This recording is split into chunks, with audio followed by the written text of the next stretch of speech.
Біреуі наркомандық дүние, екінші діндік дүние өте қауіпқа алды.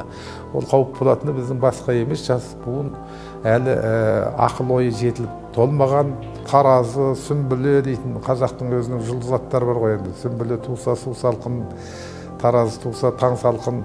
Дін келгеннен кейін ойбай енді осы керемет жол екен, осы хақтың жолы екен, осы керемет жол дегенде оның бәрі жаңағы теріс ағымдар пайда болды. Ұлан ғайыр жеріміз бар.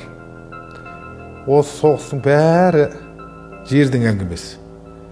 Өтірікті үш жерде айт деген. Бір жан қысылғанда өтірік айт дейді. Жанын құтқарып кету үшін. Екінші ерлі зайыпты екі адамды шығыстыру үшін өтірік айт дейді. Енді солтүстік аймақтарда ол енді қарлы боранды біраз суытады. Біздің арнаны қолдап, бізге тіркеліп, подписация батырмасымен қоңыраушаны басып қойыңыздар.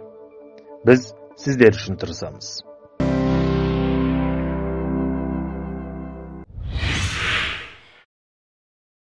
Дұрыс, мен енді осы мынау 63-ке толдым. Пайғамбардың қайтқан жасы ғой 63 жас. Біздің пенсияға шығып жатырмыз, тірі жүрміз. Қазір енді үлкен бір туристік кешен жобасын жасағам, сонымен айланысып жатырмын. Осы жақында гәне қарашаның 13-ші күні туризм спорт министрлігі болып жеке құрылды ғой. Солар жаңа Еркін-Еркінбаев деген вице-министр мені қабылдады. Сол жобаны мына Алматы облысы Қонаев қаласы Қапшағай көлінің жағасында 125 гектар жерге салсақ деп үлкен жоба жасағам. Қазақтың қара түймесінен қара шаңырағына дейін табылатын барлық салт дәстүрі тоғысқан 5000 жылдық қазақтың ұлы тарихы сол жерде табылады. Қазақ тарихында 54 түрлі киіз үй бар. Сол киіз үйдің бір 150-ге ме 200-ге жуығы сол жерге тігіледі.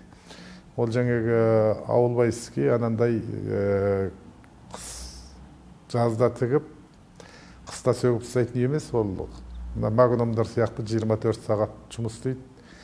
Төбесіне самолет қонса да, тәңкімен итерсе де құламайтын, жанға жайлы, суға шірімейтін, күнге күймейтін, суықта қыста жылы, 4 маусымында жұмыс істей беретін үлкен кешенді орталық. Әлемдік жаңа Қазақстан құрылғаннан кейін соның туристік және экономикалық аймақ болып қалыптасады деп. Осы іспен айланып жатырмын. Бұмен айланысқанымда бір 4-5 жыл болды. Проектісі жасалды, жобасы жасалды,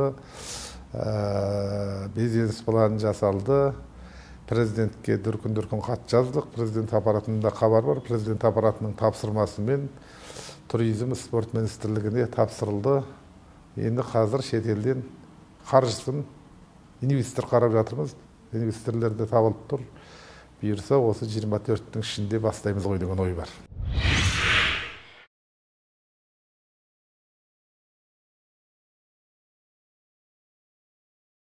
Бұл енді көне көздердің ішінде соңғысы біз ғой енді көне көз дегенде бізден 60-ға кеп қалдық. Біздің ата-бабаларымыз бізге дейінгі, біздің бала кезімізге дейін сол жаңағы қазақ астрономиясы деген кітап жаздым ғой. Сол ақсақалдардың жаңағы ауыздан ауызға тарап, қойын дәптерден қойын дәптерге көшіп, үлкен тәжірибелері болған. Енді олар жаңағы жұлдызға қарап, ұшқан құсқа, атқан таңға, батқан күнге, аққан суға, жүгірген жәндік, жыбырлақтардың бәріне қарап отырып, топырақтың ылғалдығына қарап отырып, ағаштың сарғаюына қарап отырып, 4 маусымдағы ауа райларын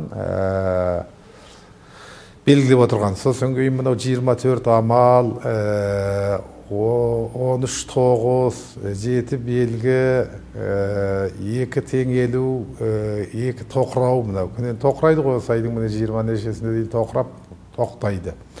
Солардың бәріне қарап отырып, ауа райын, жаңағы мына бұлттарға қарап отырып, жұлдыздың туыстарына қарап отырып, мына есек қырған, таң шолпан, темірқазық, сосын кейін шолпан, мынау таразы, сүмбіле дейтін қазақтың өзінің жұлдыз аттары бар ғой енді. Сүмбіле туса су салқын, таразы туса таң салқын, тары бидей өседі деп.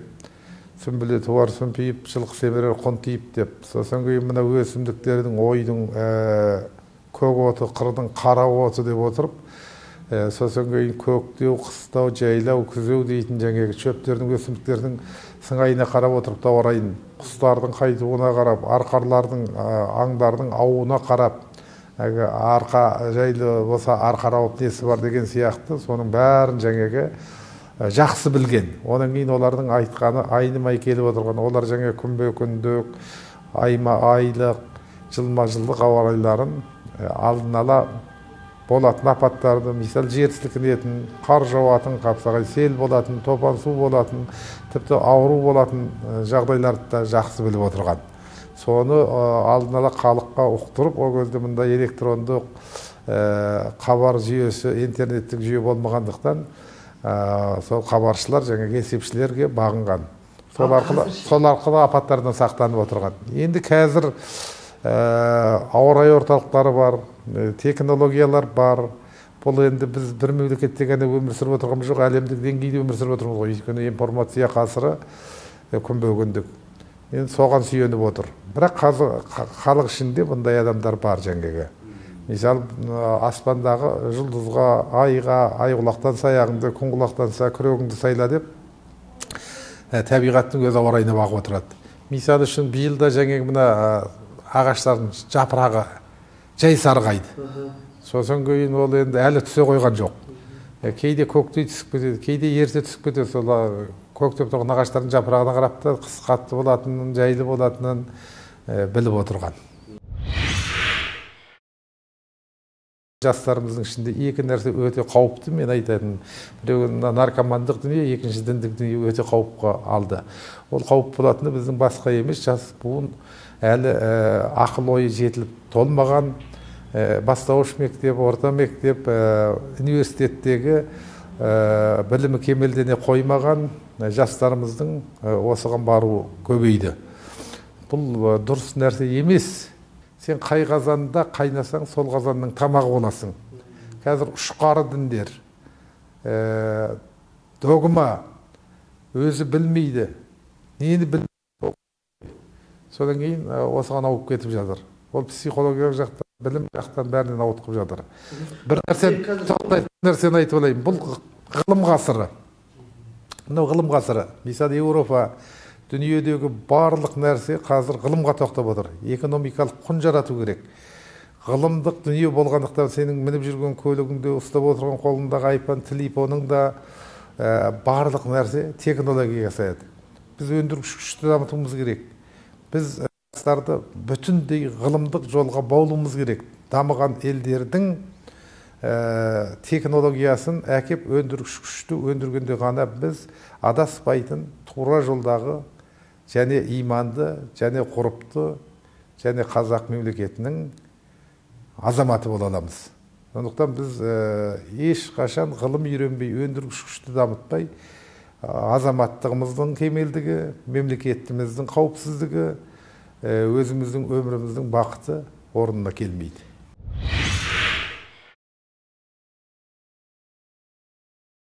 Енді дәстүрлі дін деп отырғаны біз ислам деген бізге жай келді қазақ халқына. Қожа Ахмет Яссауилар 8-9 ғасыр дегенде де онда да кіре қойған жоқ. Ол 11-12 ғасырда тіпті кейін болды, аралығында кеңестік одағында діннен аулақтап кетті. Сол кездің бәрінде шала сауат болды. Солай ғой. Сосын енді мынау дін келгеннен кейін ойбай енді осы керемет жол екен, осы хақтың жолы екен, осы керемет жол дегенде оның бәрі жаңағы теріс ағымдар пайда болды. Дұрысты қабылдағаннан гөрі теріске көп кетіп қалып жатыр. Оның бәрі жаңағы білімнің таяздығынан, тарихты білмеуден, дін тарихын білмеуден, көркем әдебиетті білмеуден, ұлттың этнографиясын білмеуден осындай нәрсеге тез кетеді. Сондықтан ол дәстүрлі дін дегенде қазақтың өзі бұрынғы салт дәстүрінің өзі. Мысалы дінді айтады, сабырлы бол дейді. Қазақ сабыр түбі сары алтын дейді. Дін жақсылық істе дейді. Қазақ айтады, жақсылыққа жақсылық әр адамның ісі дейді. Бір сауап болар, сен жақсылық істеп қойдың, ол жақсылық істеп қойды. Болмас. Ал жақсылыққа жақсылық әр адамның ісі, жаманшылыққа жақсылық ер адамның ісі дейді. Әңгіме қайда жатыр? Өзіңе жамандық қылып тұрған адамға жақсылық істе дейді. міне қазақтың әрбір мақал мәтеліндегі, әрбір дәстүріндегі нәрсенің бәрі осындай. Қазақтың дәстүрі сол, біз ислам діні келгенде оған неге қарсы шықпадық? Әбу Ханифа мазһабы. Жаңағы дәстүріміздегі нәрсенің бәрі бар еді. Ол бірдей, сосын қабылдадық. Мысалы, пайғамбар заманының өзінде қырғын болды ғой, жаңағы әйелдерді қорлау, неменен қыз балаларды жерлеу, Бәдір соғысы, пайғамбар замандағы сахабалардың соғысының бәрі қан қырғынмен келді. Біз ешқандай қырғын жасағамыз жоқ, өйткені ол ақыл парасат, ол идеология, ол тәртіп, ол өзіміздің отбасымызда бар еді. Сондықтан біз оған қарсы шыққамыз жоқ, қабылдадық. Мен енді өтірік айтпаймын деп ойлаймын. Өтірікті үш жерде айт деген. Бір жан қысылғанда өтірік айт дейді, жанын құтқарып кету үшін. Екінші, ерлі зайыпты екі адамды шығыстыру үшін өтірік айт дейді. Үшінші, жаңағы мынау адамдар арасындағы бітімгершілікті айту үшін.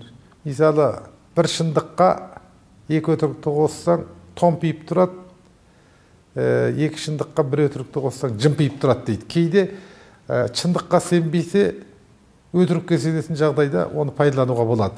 Өз басым мұны кейде пайдаланам. Бұл енді өтіріктің көбі сауда кезінде, саудагерлердің көбінде сондай болады ғой. Бір затты алып алады да, оны керемет дейді, ол керемет емес нәтижеде. Бірақ саудасы өтіп кетеді, ол пайдасын табады. Сондай жағдайларда қолданылады. Мен ғой өзім саудагер болмағаннан кейін ондай өтірік айта алмаймын.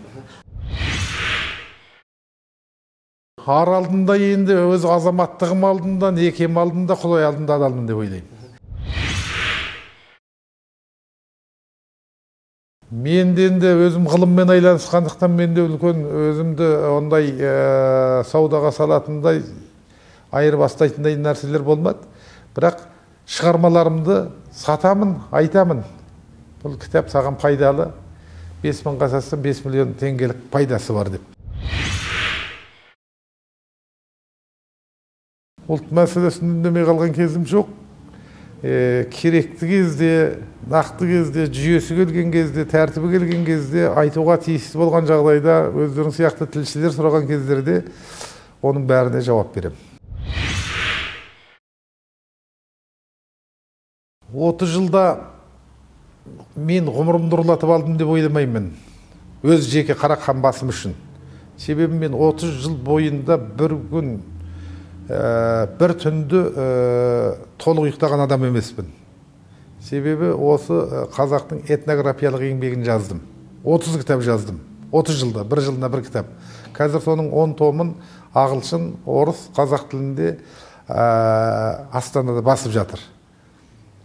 Ол ақша табу, пайда табу, мәшинеде отыру, керемет коттедж алу, қалтаны ақшаға сақап саяхат жасаған адам емеспін. Ол менің мұратымда және мақсатымда жоқ. Қай қоғамда, қандай жерде жүрсем де, қай ортада жүрсем де, өзімнің бар болмыс бітімімді жоғалтқам жоқ. Ұлттық болмысымды жоғалтқам жоқ, азаматтығымды жоғалтқам жоқ, арымды жоғалтқам жоқ.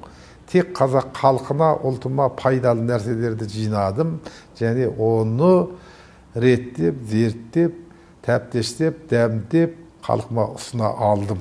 Сондықтан мен өмірімді жоғалтқам жоқ деп ойлаймын. Енді қазақ халқының болашағы жарқын болады деп қараймын. Біз ғасырлар бойы қандықта құрдық, боданда болдық.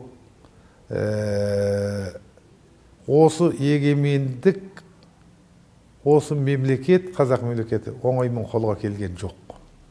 Талай ата-бабаларымыздың ақыл парасаты, ақ найзаның ұшы, ақыл парасаттың қуатымен ұлан-ғайыр жеріміз бар. Осы соғыстың бәрі жердің әңгімесі. Жерсіз байлық жоқ. Бізде бүйрегі бітеу, туса табиғаты бұзылмаған, өзен, көлі, тауы, жазығы, мұнайы, алтыны, күмісі менделеді айтқан 106 элементте толық тұрған алтынның үстінде жасап отырған халықпыз. Мен сенемін, мен өйткені Қытайдан келдім. Қытайда қаншалаған халық бар, құмырсқа үйлерінде құжынаған тірлік, 1,5 миллиард. Олар да өмір сүріп жатыр. Біз осы жерде көлге дүзген үйректі жасай аламыз. Тек бізге ғылым техника керек. Экспорт, импорт жасайтын. Осы озық мәдениетке жастарды тәрбиелеу арқылы дұрыс саясат, дұрыс тәртіп, дұрыс заң үстемдік құрған Тоқаев Кемелұлы президентіміз айтып отырған осы жаңа Қазақстанды құруымыз керек. Президент айтты, барлық зиялы, барлық Қазақстанның әрбір азаматы осыған атсалысса, болашақта осының алғашқы таған тасын дұрыс қаласақ, болашақта үлкен әлем таныған мемлекеттерге айналамыз. Енді жыл 12 айдың бәрі сәтті деп қарайды. Қазақ көрген түсінде, кірген жылында, атқан таңында, батқан күнінде, тіпті ішкен тамағында, жатып салатын төсегінде жақсылыққа барайды. Жақсылыққа жорайды. Сондықтан келер жылы ол өте бір жақсы, жайлы, бай, бақытты, әдемі халқымызға, елімізге есен жыл болады деп есептеп жораймыз. Бұл жылдардың бәрінде де осы 1900-дан қазірге дейін ол бірінші жыл 13 жыл келеді ғой. Ол жылдардың бәрінде де ондай жамандық болған жоқ. Өйткені бір халал жыл, бір харам жыл деп отырады ғой. Сондықтан бұл келетін жылымыз халал жыл болғандықтан жақсы жыл болады. Бәрімізге ауа райы да жақсы болады. Қысы жайлы, жазы чүйгінді болады деп жораймыз. Енді солтүстік аймақтарда ол енді қарлы боранды біраз суытады. Оңтүстік жағын осы мамыр айы болып өтеді.